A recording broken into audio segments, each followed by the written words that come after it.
Are you an amoeba or an octopus? And when it's best to be one versus the other, and how this affects the way we show up in life, we engage in life, and examine our options. So, if you are someone who feels stuck in certain parts of your life, or generally overwhelmed, perhaps in your professional life, social life, personal life, then this video will help you. So please follow along and like and subscribe because this will help me transfer this message to more people. Here's the thing, amoebas are these simple single-celled organisms. I think we learned them in high school, middle school, perhaps in different grades of school in different parts of the world. How was it for you? I think it was middle school for me. And they are this prototypical example when we talk about cells in biology. And that's because they are simple and, it's like a very good example of a simple single celled organism. And the thing is, because amoebas are so simple, in they just move a bit around, get carried around by the environment, but because of that, mostly they just um, they just interact with what's in their proximity, and they don't have big control over their environment. That's the thing, they're being dictated a lot by their environment.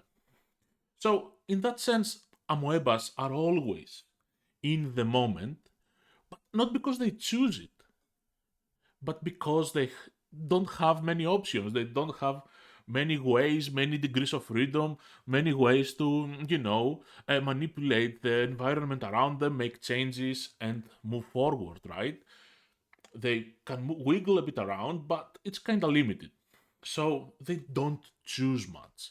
They cannot be aware of many things at the same time. And the thing is, and I apologize for saying so uh, in advance, all of us people, all of us, in most, in the biggest part of our time, in most of our lives, we operate like amoebas. We get carried out by our environment, we don't weigh our options, and then we experience what happens in the moment and the emotions that come, and we feel them like this is our reality and this is what happens in the moment, and our reality is always what is in the moment. And we never have, unless we train ourselves, we rarely have, unless we train ourselves, this opportunity to wiggle around a bit more, uh, check our options a bit more. So, with that said, amoebas have this powerful ability too, right? They can be in the moment. And that's also very important, being able to just be in the moment instead of just going way too much in our own heads. So, we'll give them that.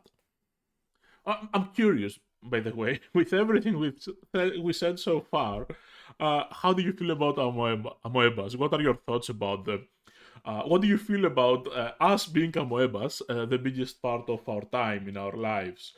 Please leave a comment. Let me know. Like, I'm curious how this resonates with you. Because you see, yeah, just do it. The next thing is octopi. Octopi, these alien creatures with blue blood, three hearts. They look, I mean, they're not really alien, but they look like they are alien because they are so different from many other life forms on this planet, right? They have no bones, they change their colors, they can even change the texture of their skin, they squirt ink. They're quite amazing. Like, I have all these suckers. I mean, most of the times when we want to depict aliens, our the way we depict them actually in movies and stuff, like a lot of the depictions have octopi elements in them. That says something, right? So octopi are amazing. They are incredibly smart. They are very ingenious. They can, squeeze their shape to pass through different holes, manipulate objects. They are like really something. And the thing is, octopi have also a lot of options when it comes to how they, change themselves in their environment, right? They can change their colors in different ways. They can squirt ink. They can um extend their tentacles in different ways, like pull them in. They can change the texture of their skin. So octopi have a lot of options with regards to themselves. But more than that, they have a lot of options also with regards to making changes in their environment, right? So, like, imagine you're an octopus, and imagine you extend your tentacles and you touch different objects, and I think they taste with their suckers. I think they taste with their suckers, right? And you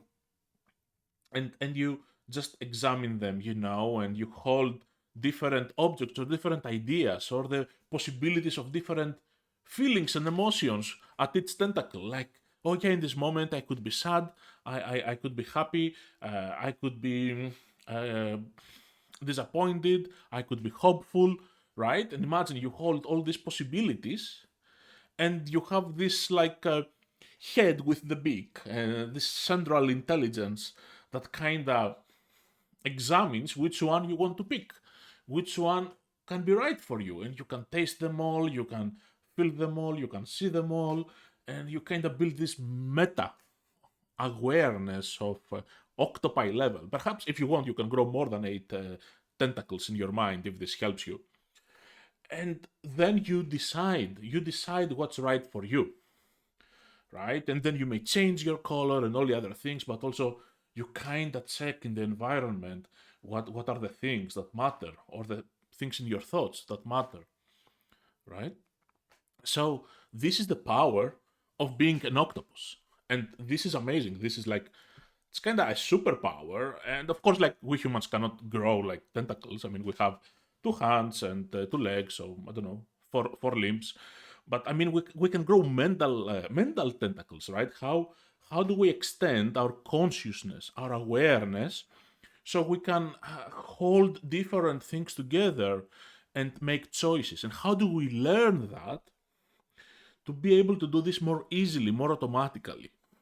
That's what really matters. And like, as you think about that, right, let yourself think of situations that you did this naturally, and let the current tentacles, because we all of us already have some tentacles in our awareness that we can hold different things together.